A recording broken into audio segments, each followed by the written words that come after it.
इस बीच बिल्डिंग 26 के निवासी पर पड़ी लाशों को देख रहे थे। उन मरे लोगों में से एक उनके बॉस वांग टेनफोंग का रिश्तेदार भी था। वांग टेनफोंग इस बात से परेशान था कि उन्हें खाना नहीं मिला और अब उनके प्लान को पूरा करने के लिए आदमी नहीं बचे थे।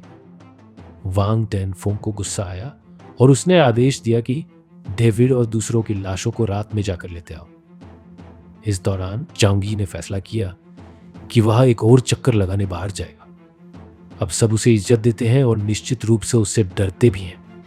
हेडफोन लगाए और अंकल यू के साथ कॉल पर कनेक्ट रहते हुए जांगी अब सुनिश्चित था कि बिल्डिंग सुरक्षित है। इस बीच बिल्डिंग 21 का लीडर बस अपनी बेबसी पर खींच रहा था। अगर उसे वो स्नोमोबिल मिल जाती तो वह सिगरेट और खाना लेने बाहर जा सकता था। जो लोग पहले स्नोमोबिल की तलाश में गए थे उन्हें पार्किंग में स्नोमोबिल नहीं मिली और उन्हें गोली मार दी गई थी। जांगी स्नोमोबिल चलाते हुए वहां तक पहुंचा जहां वो जाना चाहता था। मशीनों और इंपोर्टेड कारों के वेयरहाउस में गोदाम इतने बड़े थे कि अब तक बर्फ से ढके नहीं थे। छत तोड़कर वो रस्सी से नीचे उतरा और सब कुछ अपने अनंत लूट स्टोरेज गोदाम में रख दिया। अब ये लग्जरी कारें कोई इंपोर्टेंस नहीं रखती, लेकिन किसी समय ये उपयोगी सकती है। अगला कदम था एक गैस स्टेशन पर जाना। उसे अपने जनरेटर और मशीन, जिसमें उसकी स्नोमोबाइल भी शामिल थी, के लिए ईंधन की जरूरत थी। दुर्भाग्यवश स्टेशन पूरी तरह से बर्फ में दफन था। कई मीटर तक की खुदाई करना असंभव था। अपनी प्लान के काम न करने पर पहली बार निराश होकर वह बर्फ में गिर पड़ा और सोचने लगा कि अगर उसके पास अपनी सभी स्टोर की गई मशीनों के लिए गैसोलीन होता तो कितना अच्छा होता। उसी वक्त उसे याद आया कि उसके पास एक विशालकाय खुदाई मशीन भी स्टोर है। उसके पास थोड़ा ईंधन बचा था जिससे वो बर्फ में खुदाई कर सकता था। ज्यादा समय नहीं लगा जब उसने गैस स्टेशन तक का रास्ता साफ कर लिया। स्टेशन के अंदर गोदाम के टैंक थे। यह सौभाग्य से ईंधन जमी हुई स्थिति में नहीं था। उसे बस टैंकों को सील कर इंटैक्ट स्टोर करना था। उस वक्त उसे एहसास हुआ कि उसके पास यह खुदाई मशीन और ईंधन है जिससे वो हर दफन चीज को खोद सकता है और कोई उसे रोक नहीं पाएगा। इस बीच बिल्डिंग में एक पड़ोसी के बच्चे को तेज बुखार था। जोहू कीर बच्चे की देखभाल करने गई, लेकिन ज्यादा कुछ नहीं कर पाई क्योंकि जांगी हमेशा दवाई अपने पास रखता था। अंकल यू ने अपनी गर्लफ्रेंड जो लामी के बेटे के लिए बची हुई दवाई लाई और मां को दिलासा दिया कि सब ठीक हो जाएगा। बच्चे का बुखार कम हो गया, लेकिन जोहू कीर ने मां को उसकी हालत पर नजर रखने की याद दिलाई। जोहू और अंकल यू अभी जाने के लिए मुड़े ही थे कि उन्होंने एक चीख सुनी। आंटी लिन ने बच्चे पर हमला किया और बेटे को बचाने की कोशिश में मां बीच में आ गई और उसे चाकू लग गई। जोहू कीर ने कुछ सेकंड के लिए बच्चे को पकड़ लिया। आंटी लिन पागल हो गई थी। कह रही थी कि चूंकि किसी ने उनके पोते की मदद नहीं की, वह नहीं बचा, इसलिए अब यहां कोई भी बच्चा नहीं होना चाहिए। प्यारी जोहू कीर बच्चे को बचाने के लिए सीढ़ियों से दौड़ लगा दी। आंटी लिन ने डॉक्टर की टांग पकड़ ली। आंटी लिन सब कुछ नष्ट करने पर उतारू थी। अंकल यू ने आंटी लिन को लात मारकर सीढ़ियों से नीचे फेंक दिया। वह सही समय पर बॉस की पत्नी को बचाने पहुंचे। वह खुद को माफ नहीं कर पाते अगर वह सब कुछ सुरक्षित रखने में असफल रहते। आंटी लिन उन सब पर गुस्से में थी।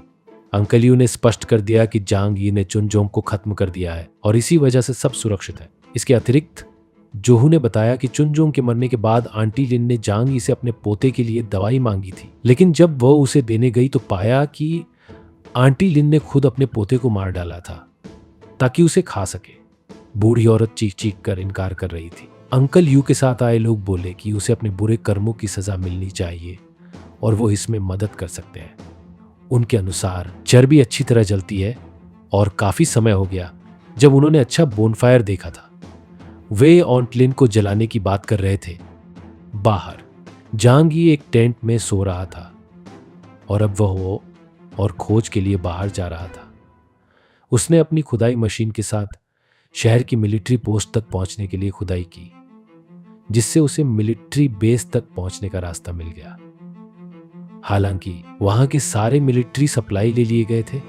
उसने सोचा कि शायद मिलिट्री के लीडर ही वह लोग हैं जो सारे उपकरणों के साथ जीवित समाज से सत्ता हथियाने की कोशिश करेंगे।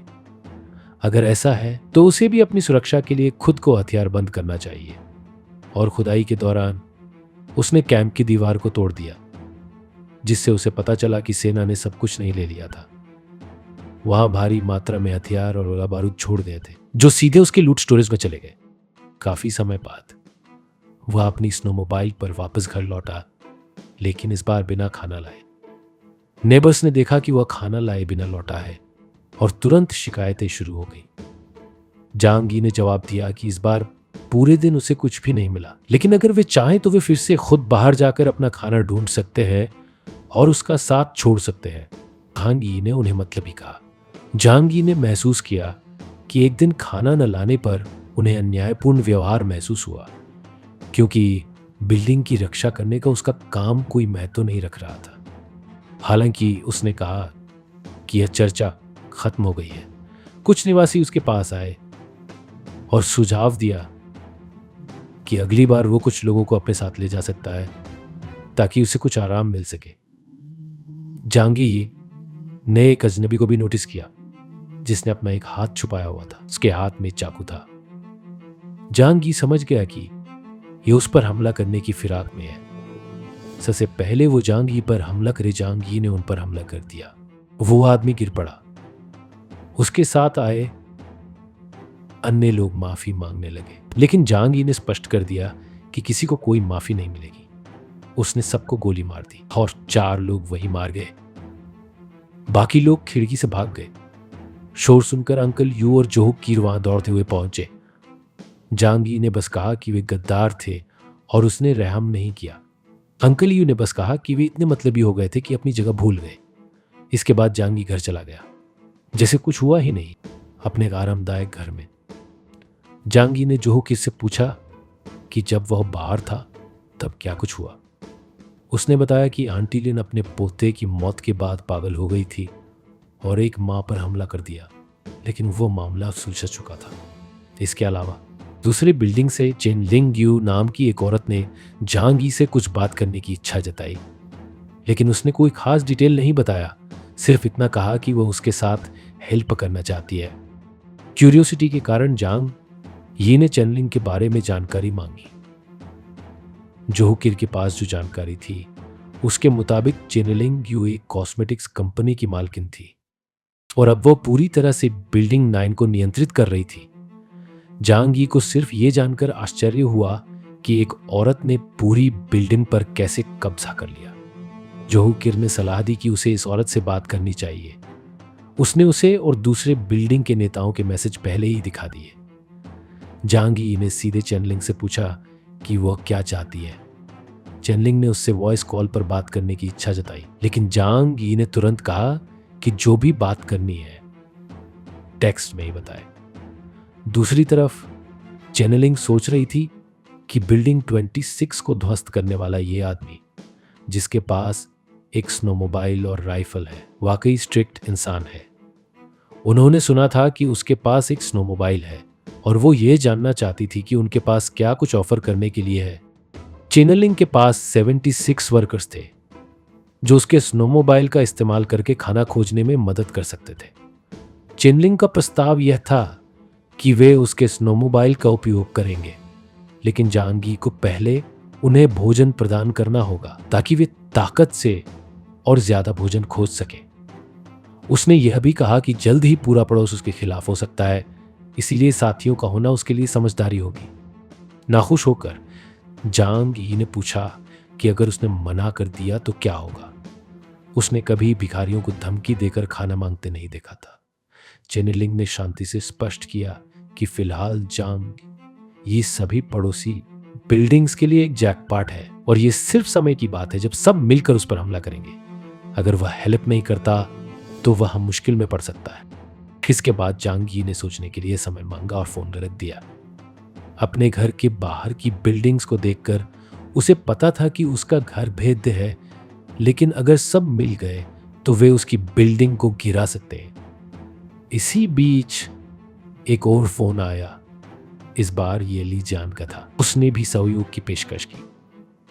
उसकी बिल्डिंग 18 अब शांत हो गई थी और वहां के लोग आपस में मिलकर संसाधन बांट रहे थे। लेन का मुख्य उद्देश्य लोगों की मानवता को बनाए रखना था। वह बिल्डिंग 25 की मदद करने के लिए तैयार था, बस थोड़े से संसाधनों के बदले। जांग यी ने जोहोकिर से पूछा कि बिल्डिंग 18 का क्या हाल है। जोहोकिर की जानकारी के अनुसार लीजियान ने बिल्डिंग के सभी निवासियों को एकजुट कर दिया था, लेकिन इतने सारे लोगों के लिए उसके पास संसाधन लंबे समय तक नहीं चलेंगे। उसने लीजियान को भी सोचने का समय दिया। जल्द ही जांग यी ने देखा कि और भी कई लोगों के मैसेज आ रहे थे। उसने जोहोकिर से कहा कि शायद उसे सभी को खत्म करना पड़ेगा। डॉक्टर के मन में यह बात थी कि उसने सही फैसला लिया है, जांग यी से जुड़ने का। इस पर जांग यी ने अपनी गर्लफ्रेंड से सलाह मांगी और एक तरीके से उसने अपनी और जोहो की जान को दांव पर लगा दिया था। वह तय नहीं कर पा रहा था कि उसे सहयोग करना चाहिए या सभी को खत्म कर देना चाहिए। कुछ देर बाद जांग यी ने उसे एक बुलेट प्रूफ जैकेट काटने के लिए कहा, जिसे वो अपने पैरों पर पहन सके।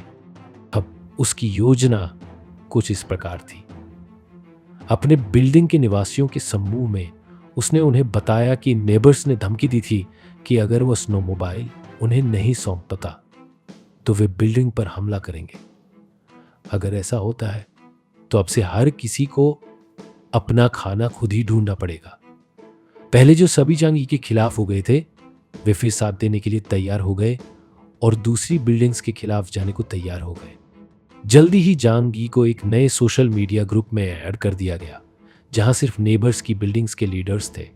वहां उन्होंने साफ कर दिया कि अगर जांग यी उनके सारे शर्तें नहीं मानता तो जांग यी सभी बिल्डिंग्स के लिए पब्लिक एनिमी बन जाएगा।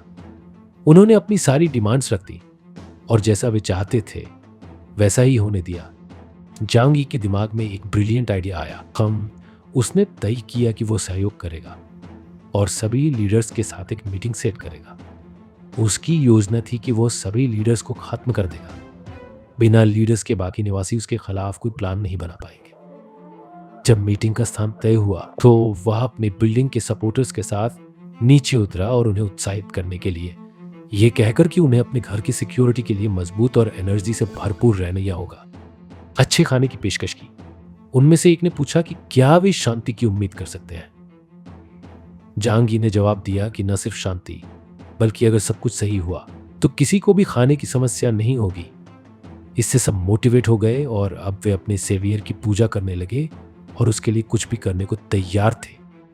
जांग यी और सभी निवासी सुरंग से बाहर निकले और मीटिंग के तय स्थान पर पहुंचे। दूर से ही उसने कुछ अजीब देखा। वहां काफी लोग जमा थे।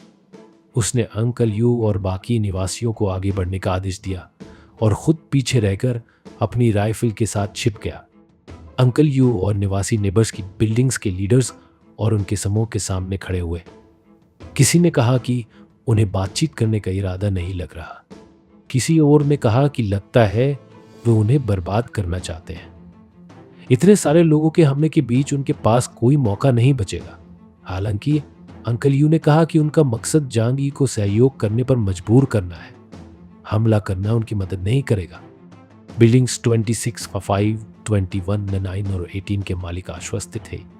जांग यी डराने वाला हो सकता है, लेकिन इतने सारे लोगों के सामने उसके पास ताकत नहीं है।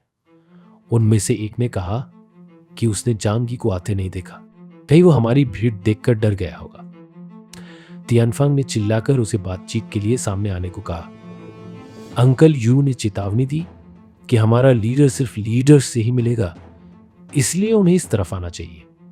चेनिलिंग और बाकी ने असहमति जताई और पूछा कि क्या वे मौत से नहीं डरते। जांग यी ने स्थिति को समझते हुए अंकल यू को कॉल करके उन्हें बाकी समूह से दूर रहने की चेतावनी दी। अंकल यू हमेशा की तरह चालाक थे। जांग यी ने उन्हें थोड़ा इंतजार करने को कहा और अपने समूह को पीछे हटने का आदेश दिया। इस दूरी से जांग यी ने सीटी बजाकर सभी का ध्यान खींचा। खुले मैदान में किसी को नहीं पता था कि जांग यी कहां है। जांग यी ने एक ग्रेनेड फेंका था।